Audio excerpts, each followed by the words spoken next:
Okay, guys, so I'll take you through what I do when I'm tracking cyclones. So I've spent a lot of time fishing at a Bar in Queensland, Australia, and we're up in the Coral Sea. So this area here is the 200-mile limit, our exclusive economic zone. And I'd be fishing up here in this area around here, and it's about 3 days, guys, from port. So it's a big steam, and we generally get 4 to 6 cyclones a year through the area. So to try and run away from them, you basically get no fishing time. So I used to track them, and I could fish within 200 to 300 miles of the centre of a cyclone. I'd get down on the southwestern or the western edge of it, and I could carry on fishing. So I'll just take you through how I do it.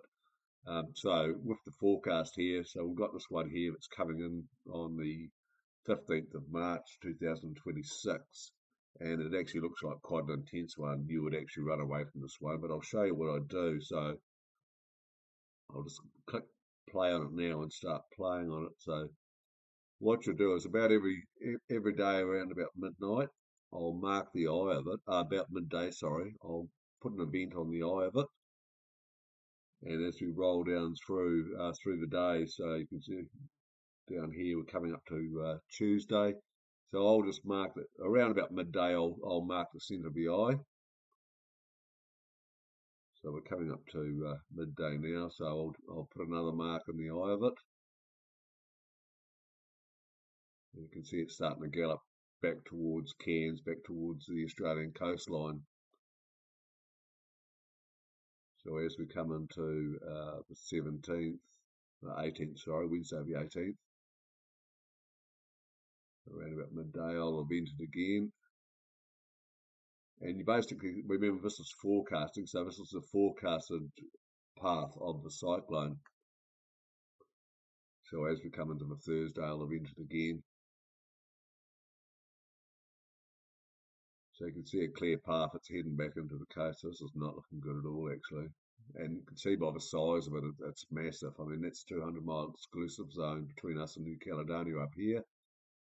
You can see it's covering the whole Coral Sea, so you would definitely run away from this one, guys. Yeah, you'd suck it up and head back to port. Oops, what have I done there? So you can see where I've evented that's predicted path. So now I'll use the boundary line, and I'll basically put a line through that.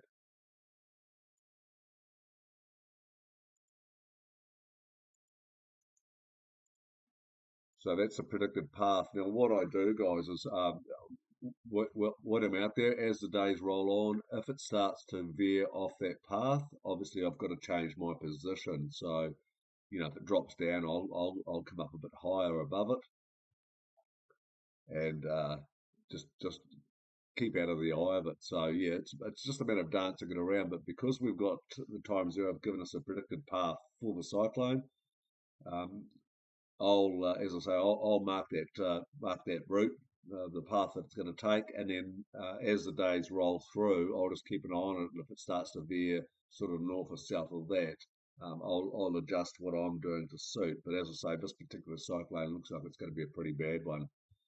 So that's what I do, guys. So yeah, I'll get the path of it organised, and I'll say, right, I'm going to fish up in this quarter, and you can actually get 200 or 300 miles away from the eye of the cyclone and continue to work. I know it's accuracy, guys, because I've been in a situation where I was delivering a yacht from Panama right across the whole Pacific to New Zealand, and we got into Tahiti, and the guy that we had contracted to do our route planning for us said, righto, if you get to Tahiti, reprovision and sail again the same day and keep on your path to New Zealand. We looked at the time zero route, and it looked like the cyclone was actually going to go back on itself. We decided to err on the side of caution and didn't sail. We stayed in Tahiti for a month, which was really horrible, guys.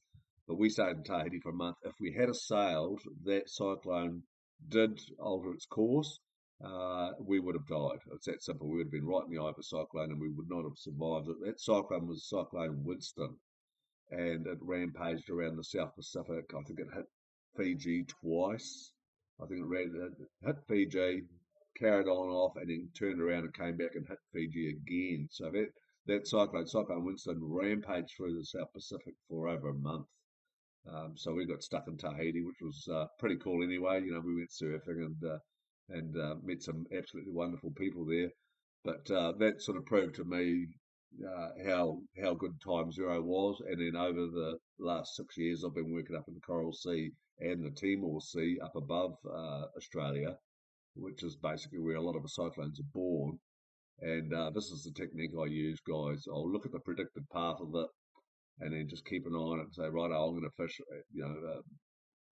on the safer quarter of that cyclone, and it's proved to be a good tool for me. The vast majority of the cyclones, I've actually fished through them and stayed at sea and continue to work. But this particular cyclone that's coming in a week or so, it's not looking good. So yeah, you've got to use your brains, guys, and there's times when you just got to say, righto, we're going to pull the pin and get out of here.